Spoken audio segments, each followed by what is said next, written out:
Hello students, welcome to chemistry mate. আশা করি তোমাদের প্রিপারেশন ভালোই চলছে। তো আজকের ক্লাসে আমরা যে মৌলসমূহের রাসায়নিক শ্রেণীবিভাগ ও ধর্মাবলীর পর্যায়বৃত্তি থেকে কিছু অবশিষ্ট প্রশ্ন থেকে গেছিল সেইগুলো ডিসকাস করব। তো যারা প্রথম পার্টটা দেখোনি তারা অবশ্যই প্রথম পার্টটা দেখে নেবে। আজকের আমরা সেকেন্ড পোর্শন থেকে ডিসকাস করব। তো ফার্স্ট পার্টে এই কোয়েশ্চেনগুলো ডিসকাস হয়ে গেছিলো। আজকের যে কোয়েশ্চেনগুলো বাকি আছে সেগুলো আমরা সেখান থেকেই ভিডিও স্টার্ট করব আজকে। তো ফার্স্ট কোয়েশ্চেন কি আছে দেখো, এখান থেকে আমরা স্টার্ট করব। নিচের কোনটি আকার বৃদ্ধির সঠিক ক্রম? তো আকার বৃদ্ধির সঠিক ক্রম আমরা কি জানি, পর্যায় বরাবর কি হয়, বাম দিক থেকে ডান দিকে গেলে আকার হ্রাস পায়। বাম দিক থেকে ডান দিকে গেলে পর্যায় বরাবর আকার হ্রাস পায়। তো কি কি আছে এখানে, ম্যাগনেসিয়াম, সোডিয়াম, ফ্লুরিন, অ্যালুমিনিয়াম। এবং উপর থেকে নিচের দিকে শ্রেণী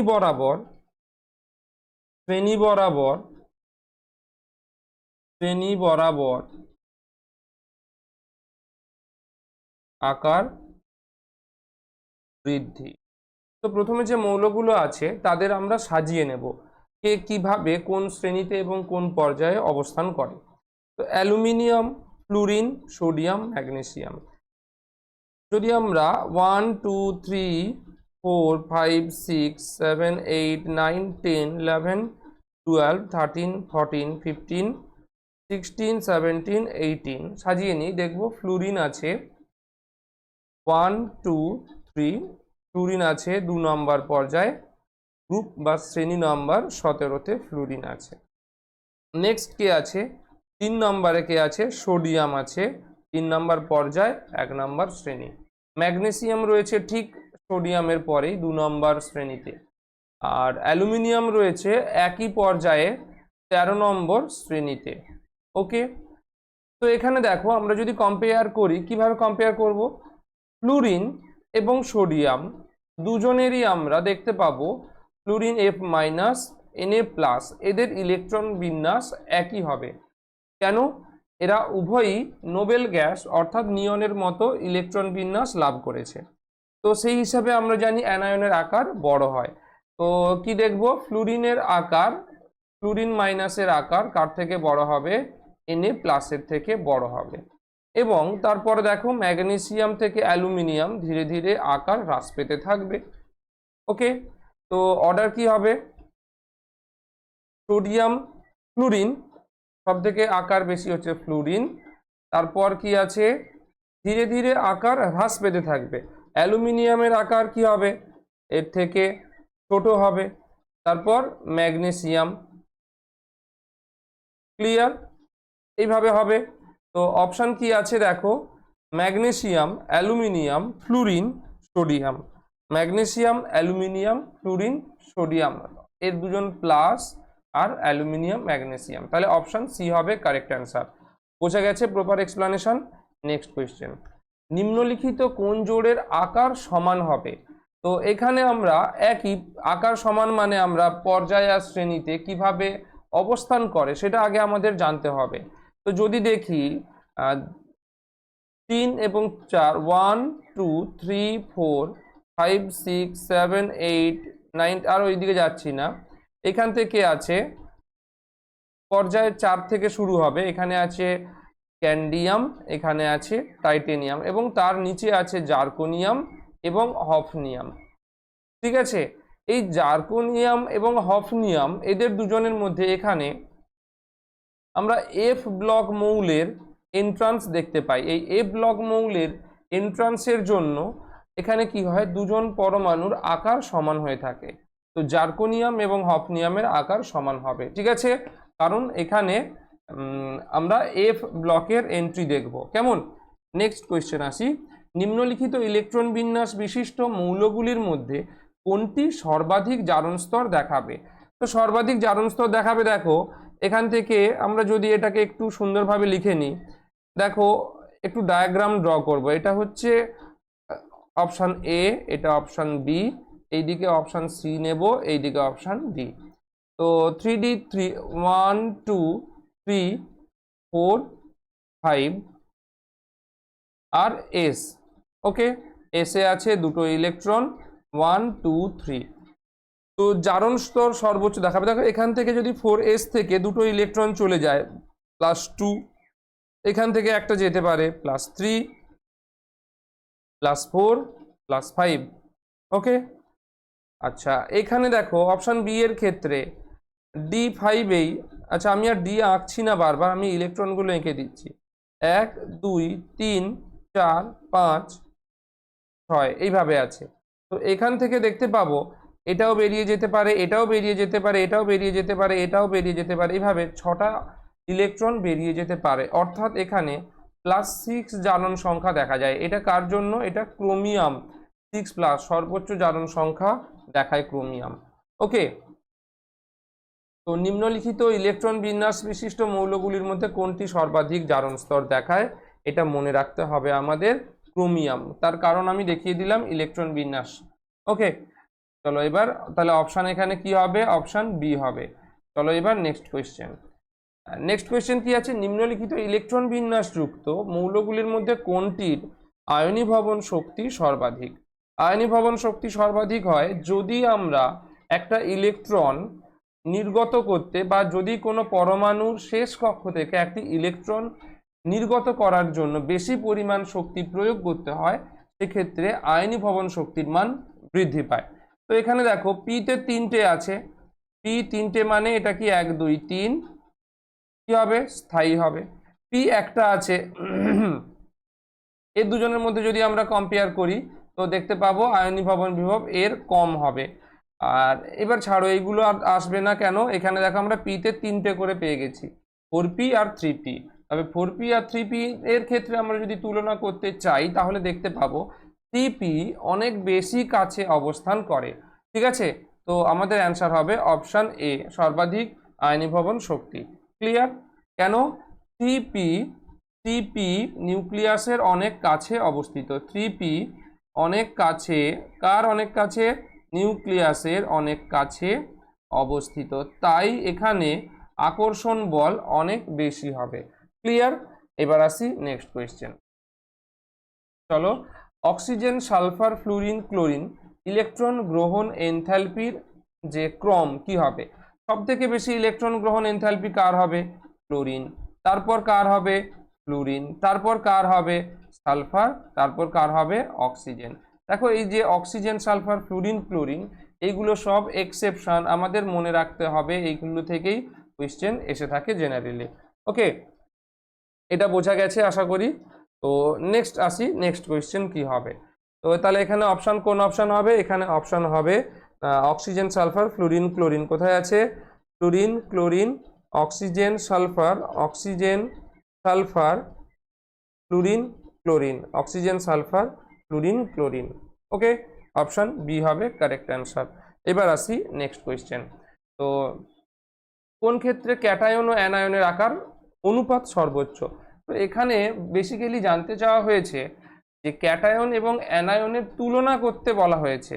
আকার অনুপাত সব থেকে বেশি মানে কোন ক্ষেত্রে ক্যালসিয়াম, কোন ক্ষেত্রে ক্যাটায়নের আকার বড়, বা কোন ক্ষেত্রে অ্যানায়নের আকার ছোট, বা অ্যানায়নের আকার বড় ক্যাটায়নের আকার ছোট। সাধারণত ক্যাটায়নের আকার ছোট হয়, অ্যানায়নের আকার বড় হয়।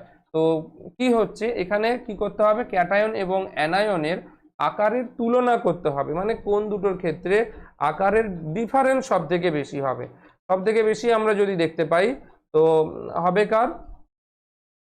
ফ্লুরিন কোথায় আছে? ফ্লুরিন আছে দেখো 2 নম্বর পর্যায়ে আর 17 নম্বর শ্রেণী।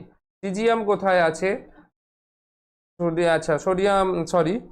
লিথিয়াম, সোডিয়াম, পটাশিয়াম, রুবিডিয়াম, তারপরে আছে সিজিয়াম। তো দেখো এ আছে কোথায়?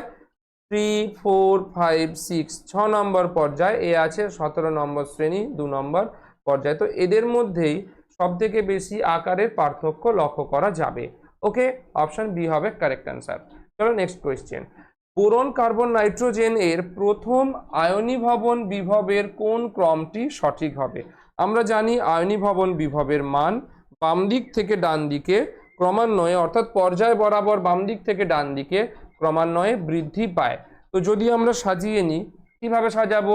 বোরন, কার্বন, নাইট্রোজেন, এইভাবে পরমাণুর বাম দিক থেকে পর্যায় বরাবর বাম দিক থেকে ডান দিকে গেলে পরমাণুর আয়নীভবন বিভবের মান বৃদ্ধি পাবে। তো সব থেকে বেশি কার হবে? Nitrogen, carbon. তো অপশন বি হবে কারেক্ট। নেক্সট, একটি যৌগে উপস্থিত তিনটি মৌল এ বি সি। আচ্ছা, প্রথমে এই মৌলগুলি আমি এ বি সি তাদের জারণ সংখ্যাগুলো লিখে নেব। +2, বি +5, সি -2। এবার যৌগটির সম্ভাব্য সংকেত দেখো, এখানে কি কি দেওয়া আছে? বি সি দেওয়া আছে এবং এ দেওয়া আছে। তো আমরা দেখো যদি এইভাবে কম্বিনেশন করি তো কি দেখতে পাবো? জেনারেলি এ যদি বাইরে থাকে, বি আর সি যদি ব্র্যাকেটের মধ্যে থাকে, তো আমরা কি দেখব? নর্মাল বা সাধারণ অবস্থায় যে কোনো যৌগ বা যে কোনো অণু কি হয়? নিস্তড়িত হয়। তো নিস্তড়িত করার জন্য কি করতে হবে? দেখো, বোরন এবং কার্বন যদি, বোরন নয়, বি এবং সি, এদের আমরা চার্জের তুলনা করব। তো যদি দেখি এটা +5 আছে, এটা যদি আমি -2, মানে এখানে যদি আমি আরো অনেকগুলো চারটে দিয়ে দিই তাহলে এটা -8 হবে। তো ওভারঅল কি দেখতে পাবো? +5 -8 করলে -3। এর সাথে যদি 2 মাল্টিপ্লাই করি তাহলে হবে কত? -6। আর এ কত আছে? এ আছে +2, মানে এর সাথেও যদি আমি 3 মাল্টিপ্লাই করি তাহলে পেয়ে যাব +6। তাহলে +6 আর -6 ওভারঅল 0 হয়ে যাবে। তো এটাই এখান থেকে পসিবল। BC4, BC4A3, BC4A3। ওকে, চলো আসি নেক্সট কোয়েশ্চেন। নিচের কোন জোড়টির ক্ষেত্রে মৌল বা আয়নগুলির আধান ঘনত্ব সমান হলেও ভিন্ন শ্রেণীতে অবস্থান করে? এটা হচ্ছে অপশন বি হবে। কারণ কি? এটা আমরা জানি কর্ণ সম্পর্ক, কর্ণ সম্পর্ক বা ডায়াগোনাল রিলেশনশিপ, ডায়াগোনাল রিলেশনশিপ। ওকে, আমরা আসি next question. 5s2 3d10 5p3 বিন্যাসযুক্ত মৌলের রসায়ন কোনটির সমধর্মী? দেখো 5p3 আছে, মানে 5p3 এবং 5s2, তাহলে টোটাল কত নম্বর শ্রেণীতে আছে আগে দেখব। 5s2 আর 5p3, তাহলে কত নম্বর যোজ্যতা কক্ষে কতগুলো ইলেকট্রন আছে? 2 আর 3 5। যদি আমরা জানি যোজ্যতা কক্ষে দুটোর বেশি ইলেকট্রন থাকে তাহলে তার সাথে আমরা 10 যোগ করে শ্রেণীর সংখ্যা পেয়ে থাকি। তো এখানে তাহলে শ্রেণীর সংখ্যা কত হবে? 15। আর 15 নম্বর শ্রেণীতে কে আছে? ফসফরাস। ওকে, তাহলে option D is the correct answer. Next, কোন গ্যাসীয় আয়নটিতে সর্বাধিক অযুগ্ম ইলেকট্রন বর্তমান? তো অযুগ্ম ইলেকট্রন জানার জন্য আমাদের আগে ইলেকট্রন বিন্যাস করে ফেলতে হবে। কি কি আছে? Fe26 কি হবে? 3d6 4s2। আর কোবাল্ট সিও কি হবে? 3d7 4s2। এবার দেখো Fe3+ হলে কি হবে? Fe2+ হলে কি হবে? Fe3 2+ হলে কি হবে? 3d6 4s0। আর Fe3+ হলে কি হবে? 3d5। কোবাল্টের ক্ষেত্রে 3d, আচ্ছা কোবাল্টের ক্ষেত্রে যদি আমরা CO3+ করি আর CO2+ করি কি হবে? CO2+ হলে কি হবে? 3d7। আর CO3+ হলে হবে 3d6। এবার আমরা ইলেকট্রনগুলো একটু সাজিয়ে নেব। 1 2 3 4 5 6। তো এখানে অযুগ্ম ইলেকট্রন সংখ্যা 4টে। 1 2 3 4 5 6 7। অযুগ্ম ইলেকট্রন সংখ্যা দেখো 3টে। ক্লিয়ার? আমি আর বক্স হিসেবে আঁকলাম না, পেয়ারিং গুলো তোমরা আশা করি বুঝতে পারবে। এখানে দেখো আয়রনের ক্ষেত্রে 3d5 আছে, মানে 1 2 3 4 and 5। তো এখানে অযুগ্ম ইলেকট্রনের সংখ্যা সর্বাধিক। Fe3+ is the correct answer. চলো next question. PCl3 AlCl3 GaCl3 boron aluminium gallium ক্রমবর্ধমান আয়নীয় চরিত্রের ক্রম হলো। কি কি ক্রম হবে? দেখো ভালো করে, বোরন কত নম্বর শ্রেণীতে আছে? 13 নম্বর শ্রেণীতে আছে। তো বোরন, তার নিচে আছে অ্যালুমিনিয়াম, তার নিচে আছে গ্যালিয়াম, তার নিচে আছে ইন্ডিয়াম, তার নিচে আছে থ্যালিয়াম। তো যদি আমরা হিসেব করি কিসের? পরমাণুর আকার বা ব্যাসার্ধ, এই গ্রুপে সব থেকে বেশি ব্যতিক্রম লক্ষ্য করা যায়। এখানে দেখা যায় বোরন, তারপর যদি আমরা আকার বৃদ্ধির ক্রম দেখি গ্যালিয়াম, তারপরে অ্যালুমিনিয়াম। কেন? এখানে ডি কক্ষের ডি অরবিটালের উপস্থিতি, ডি অরবিটাল এখানে উপস্থিত হয়, মানে ডি অরবিটাল এখানে প্রবেশ করে থাকে। তাই এখানে আমরা দেখতে পাবো কিছু ব্যতিক্রম পরমাণুর আকার বৃদ্ধির। আর আয়নীয় চরিত্র কিসের উপর নির্ভর করবে, সেটা ফাজান্সের সূত্র, যেটাকে আমরা বলি ফাই বা আয়নীভবন বিভব। আয়নীভবন বিভব, আয়নীভবন বিভব, এটা কিসের উপর, এটা কার সূত্র, এটা হচ্ছে Fajans rule, Fajans rule. Okay, এটা ফাজান্স রুল। ফাই আমরা কি জানি, charge divided by radius, charge divided by radius. দেখো এদের চার্জ সবারই সমান, সব ক্ষেত্রেই +3 এদের চার্জ। তবে আকার বৃদ্ধির ক্রম যদি আমরা সাজাই, কি দেখতে পাবো, আকার বৃদ্ধির ক্রম আমরা দেখব বোরন, তারপর আছে গ্যালিয়াম, তারপর আছে অ্যালুমিনিয়াম।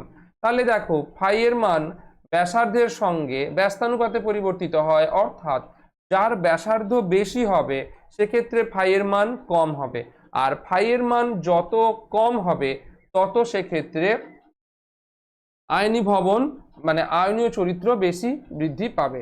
ওকে, তাহলে ব্যাসার্ধ যত বেশি হবে, ব্যাসার্ধ বেশি, রেডিয়াস রেডিয়াস বেশি হলে ফাই এর মান কম হবে, আর ফাই এর মান যত বেশি হবে তত কি হবে, সমযোজী চরিত্র বেশি হবে, সমযোজী চরিত্র বেশি হবে। তো এখানে ফাই এর মান সব থেকে বেশি হবে কার, যার সব থেকে আকার ছোট। তাহলে বোরনের ক্ষেত্রে সমযোজী চরিত্র বেশি হবে, আর অ্যালুমিনিয়ামের ক্ষেত্রে সমযোজী চরিত্র সব থেকে কম হবে। বা আমরা যদি বলি আয়নীয় চরিত্রের ক্ষেত্রে, অ্যালুমিনিয়ামের ক্ষেত্রে সব থেকে বেশি আয়নীয় চরিত্র, তারপর গ্যালিয়াম, তারপর বোরন। তো aluminium gallium boron, aluminium gallium boron, এটা আমরা দেখব অপশন সি কারেক্ট। ওকে, কেন এটা হলো, তাহলে ফাজান্সের নিয়ম অনুযায়ী, ফাজান্সের রুল অনুযায়ী। চলো এবার নেক্সট কোয়েশ্চেন।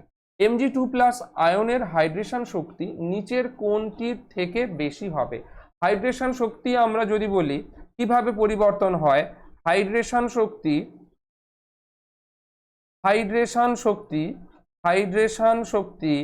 কি হয়, বাম দিক থেকে ডান দিকে বৃদ্ধি পায়, বৃদ্ধি। তার মানে গ্রুপ 1-এ যারা আছে, গ্রুপ 2-তে যারা আছে, বা গ্রুপ 13 যারা আছে, হাইড্রেশন শক্তি কি হবে, বৃদ্ধি পেতে থাকবে।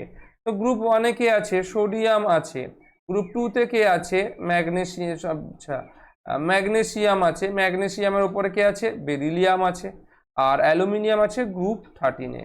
তো এখানে বলা হচ্ছে Mg2+ আয়নের হাইড্রেশন শক্তি কোনটির থেকে বেশি হবে? অবভিয়াসলি সোডিয়ামের থেকে বেশি হবে, Na2+ এর থেকে বেশি হবে, বেরিলিয়ামের থেকে কম হবে। কেন? হাইড্রেশন শক্তি যত আমরা উপর থেকে নিচের দিকে নামতে থাকবো, হাইড্রেশন শক্তি কি হবে, হ্রাস পেতে থাকবে, হাইড্রেশন শক্তি হ্রাস পেতে থাকবে, হাইড্রেশন শক্তি হ্রাস পেতে থাকবে। তো অপশন পাবো বি। ওকে, চলো নেক্সট। এবার আমরা দেখব টাইটেনিয়াম, ভ্যানাডিয়াম, ক্রোমিয়াম, ম্যাঙ্গানিজ এর ক্ষেত্রে ক্রমহ্রাসমান দ্বিতীয় আয়নীভবন এনথালপির মান কি হবে? তো দ্বিতীয় আয়নায়ন বিভব এনথালপি বা প্রথম আয়নায়ন বিভব এনথালপি যাই হোক না কেন, আয়নীভবন এনথালপি বাম দিক থেকে পর্যায় বরাবর বাম দিক থেকে কি হয়, বৃদ্ধি পায়, বৃদ্ধি পায়। তো এবার এদেরকেও আমরা সাজিয়ে নেব, কি কি আছে আমরা জানি। স্ক্যান্ডিয়াম, টাইটেনিয়াম এরা সবাই কত নম্বরে আছে, 4 নম্বর পর্যায়ে আছে। আচ্ছা, scandium, titanium, vanadium, chromium, manganese, iron, cobalt, nickel, copper, zinc. দেখো যদি কারো মনে না থাকে, একটা এখানে আমি মনে রাখার একটা কৌশল বলতে পারি। দেখো, সায়েন্স টিউশন বন্ধ করে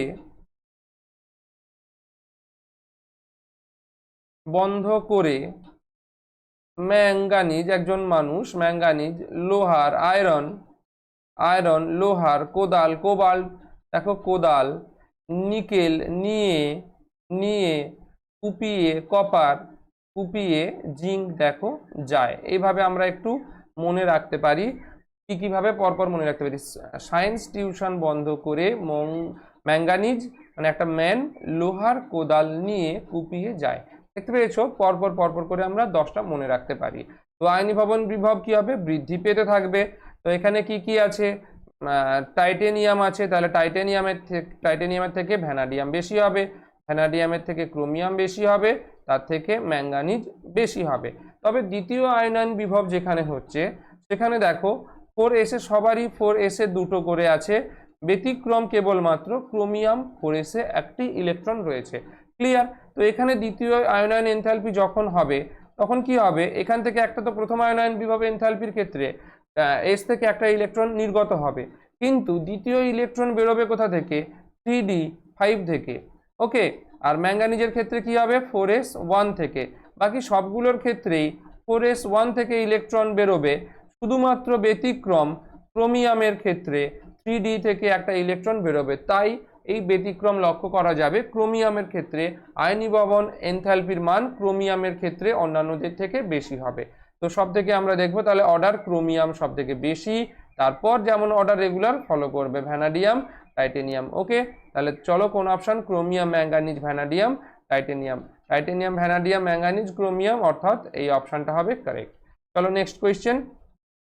ক্যালসিয়াম, বেরিয়াম, সালফার, সেলেনিয়াম ও আর্গনের প্রথম আয়নীভবন এনথালপির ক্রমবর্ধমান ক্রমটি কি হবে? ক্যালসিয়াম, আচ্ছা, প্রথম আয়নীভবন বিভবের ক্রম দেখো, আগে আমরা দেখব কে কোন পর্যায় এবং কে কোন শ্রেণীতে আছে সেটা আমরা প্রথমে দেখে নেব।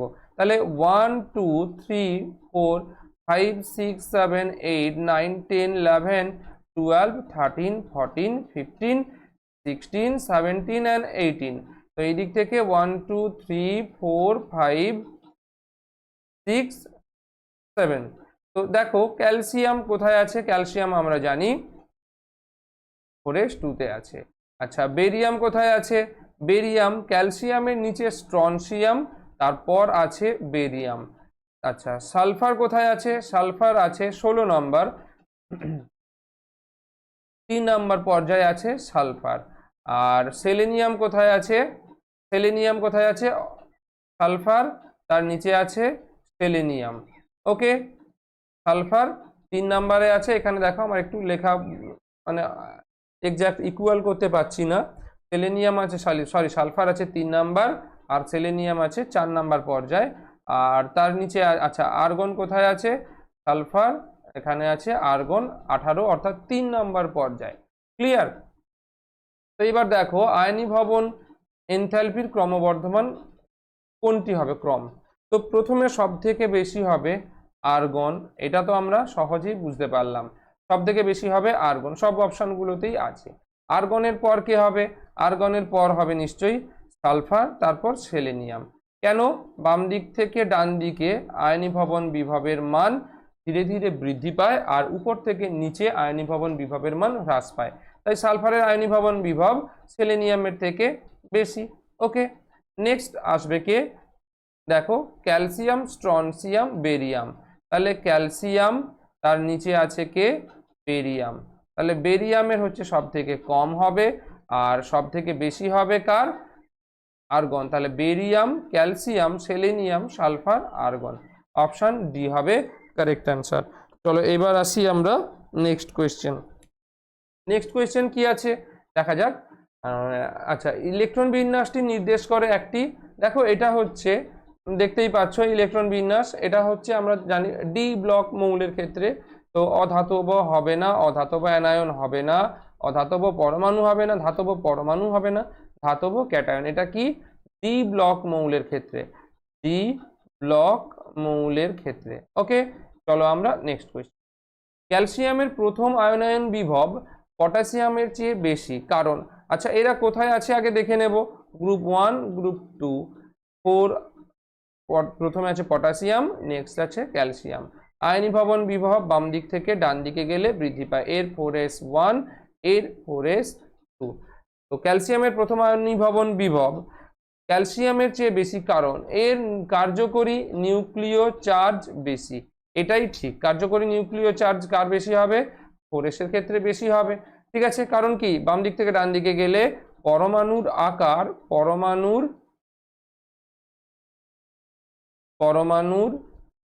আকার হ্রাস পাচ্ছে, পরমাণুর আকার হ্রাস পায়। ওকে, তাই আমরা কি দেখব, নিউক্লিয় চার্জ বেশি হচ্ছে, তাই পটাশিয়ামের তুলনায় ক্যালসিয়ামের আয়নায়ন বিভব বেশি হয়। নেক্সট কি কোয়েশ্চেন আছে, নিচের কোনটির একক নেই? দেখো একক নেই হচ্ছে তড়িৎ ঋণাত্মকতা। আয়নী ভবন বিভবের একক কি? জুল পার মোল বা জুল পার পরমাণু বা জুল পার অ্যাটম। আমরা বলতে পারি ইলেকট্রন আসক্তি, এটাও একটা শক্তি, এটাও আমরা জানি জুল হবে এনার্জি, জুল পার অ্যাটম বা জুল পার মোল। পারমাণবিক ব্যাসার্ধ, এটা কোন এককে পরিমাপ করা হবে? এটা অ্যাংস্ট্রম এককে পরিমাপ করা হয়। ওকে, তো তাহলে তিনটেরই একক আছে। অপশান এ তড়িৎ ঋণাত্মকতার কোনো একক নেই। সর্বোচ্চ তড়িৎ ঋণাত্মক মৌল কোনটি? সর্বোচ্চ তড়িৎ ঋণাত্মক মৌল আমরা জানি ফ্লুরিন। ওকে, চলো নেক্সট কোয়েশ্চেন। হাইড্রোজেন পরমাণুর প্রথম আয়নায়ন শক্তি দেওয়া আছে। দেখো হাইড্রোজেন পরমাণুর ক্ষেত্রে কি হয়? Hydrogen 1s1। হিলিয়ামের ক্ষেত্রে কি হয়? হিলিয়ামের ক্ষেত্রে 2, তাহলে 1s2। তো দ্বিতীয় আয়নায়ন এনথালপি, দ্বিতীয় আয়নায়ন এনথালপি মানে তাহলে হিলিয়াম প্লাস মানে 1s1, একটা ইলেকট্রন আছে। ওকে, তো সেই ইলেকট্রন বেরোবে কোথা থেকে? 1 নাম্বার কক্ষপথ থেকে। আমরা ইর কি শক্তি মানে রাশিমালা জানি, E equal to minus of 13.6 into Z square divided by n square. তো এন কি? এটা প্রথম কক্ষ, এন এর মান হবে 1, আর জেড হিলিয়ামের পরমাণু ক্রমাঙ্ক কত? 2, তার মানে এখানে হবে 2 স্কোয়ার মানে 4, অর্থাৎ 13.6 ইন্টু 4 মানে মাল্টিপ্লাই করলে হবে 424-এর 4, 4×4 = 52, 54.4 ইভি। ওকে, চলো নেক্সট কোয়েশ্চেন। অক্সাইডগুলির ক্ষারীয় ধর্ম বৃদ্ধির সঠিক ক্রম কি হবে? তো আগে কি কি মৌল দেওয়া আছে সেগুলো আগে দেখব।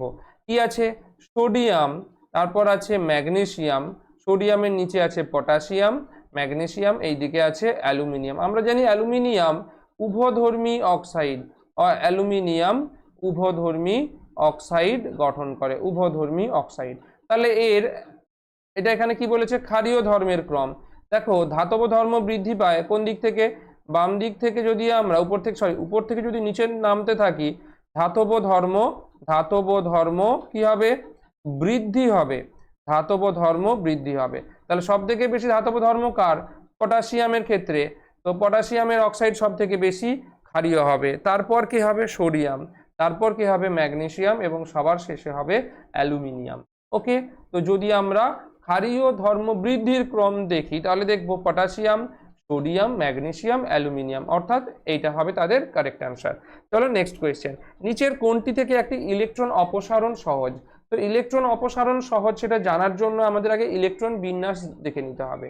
অক্সিজেনের কি হবে? 1s2, 2s2, 2p, মানে 4। আর অক্সিজেন প্লাস কি হবে? 1s2, 2s2, 2p3, এর কি হবে? 1s2, 2s2, 2p5, এবং এর 1s2, 2s2, 2p6। সবচেয়ে সহজ হবে কোনটা? দেখো এইটা যদি আমরা ইলেকট্রন বাইরে বের করে নিই বা ইলেকট্রন নির্গত করার জন্য ইলেকট্রন নির্গত করে দিলে কি দেখতে পাবো? পিতে দেখো 1, 2, 3 মানে 3টে ইলেকট্রন মানে স্থায়ী ইলেকট্রন বিন্যাস লাভ করবে। তো অক্সিজেন থেকেই ইলেকট্রন অপসারণ করা সব থেকে সহজ হবে। একে কেন হবে না? এটা অলরেডি নোবেল গ্যাস হয়ে আছে, আর এটা 5 আছে, তার মানে আমরা দেখব এটি। আচ্ছা, তবে এখানে যদি আমরা দেখি, দেখো ইলেকট্রন অপসারণ করা যদি সহজ বলা হয় তো সেক্ষেত্রে আমরা এটা এভাবেও নিতে পারি। তবে এর ইলেকট্রন অপসারণ করার থেকে ইলেকট্রন গ্রহণ করতে চাইবে, কারণ নোবেল গ্যাস নিষ্ক্রিয় মৌলের ইলেকট্রন বিন্যাস লাভ করবে। এটাই হবে, অক্সিজেনই হবে কারেক্ট অ্যান্সার, অক্সিজেনই কারেক্ট অ্যান্সার হবে। চলো নেক্সট। কার্বন, নাইট্রোজেন, অক্সিজেন ও ফ্লুরিনের দ্বিতীয় আয়নায়ন বিভবের সঠিক ক্রম। তো আয়নায়ন বিভব কি হবে? প্রথম হোক বা দ্বিতীয়, কার্বন, নাইট্রোজেন, অক্সিজেন, ফ্লুরিন, বাম দিক থেকে ডান দিকে আয়নায়ন বিভব কি হবে? আয়নায়ন বিভব বা আয়নাইজেশন এনার্জি কি হবে? বৃদ্ধি পেতে থাকবে। ওকে, তো বৃদ্ধি পেতে থাকবে, কি দেখবো? এইভাবে বৃদ্ধি পেতে থাকবে। তবে দ্বিতীয় আয়নায়ন এনথালপি, তাহলে ইলেকট্রন বিন্যাস আগে দেখব। কার্বনের কি হবে? 2p, একটু আগেই করলাম 2p, কার্বনের কি হবে? 2p2, সেখান থেকে কার্বন 6 আছে, 1s2, 2s2 2p তে 2, নাইট্রোজেন 1s2 2s2 2p তে আছে 3, অক্সিজেন 1s2 2s2 2p তে আছে 4, ফ্লুরিন 1s2 2s2 2p তে আছে 5। ক্লিয়ার? তো দেখো দ্বিতীয় আয়নন এনথালপি হলে কি হবে, এটা হবে 2p তে 1 নাইট্রোজেন, 2p তে 2, এটা 2p তে 3, এটা 2p তে 4। ওকে, তাহলে দ্বিতীয় আয়নন বিভব এনথালপি বাম দিক থেকে ডান দিকে বৃদ্ধি পাবে, কিন্তু ব্যতিক্রম কোথায় দেখব, অক্সিজেনের ক্ষেত্রে, মানে অক্সিজেনের সব থেকে বেশি হবে, তারপর নর্মাল যে অর্ডার আমরা দেখি সেই অর্ডারই ফলো করবে, অর্থাৎ কার্বন নাইট্রোজেন তারপর ফ্লুরিন শেষে হচ্ছে অক্সিজেন। কার্বন নাইট্রোজেন ফ্লুরিন এবং অক্সিজেন, কার্বন নাইট্রোজেন ফ্লুরিন এবং oxygen, option C, oxygen fluorine nitrogen carbon. Okay, তো অপশান সি হবে কারেক্ট অ্যান্সার। তো এই ছিল আমাদের যে অবশিষ্ট কোয়েশ্চেনগুলো আমরা ডিসকাস করে দিলাম। তো যারা প্রথম ভিডিও দেখোনি অবশ্যই প্রথম পার্টটা দেখে নেবে, আর এখানেই আমরা শেষ করছি।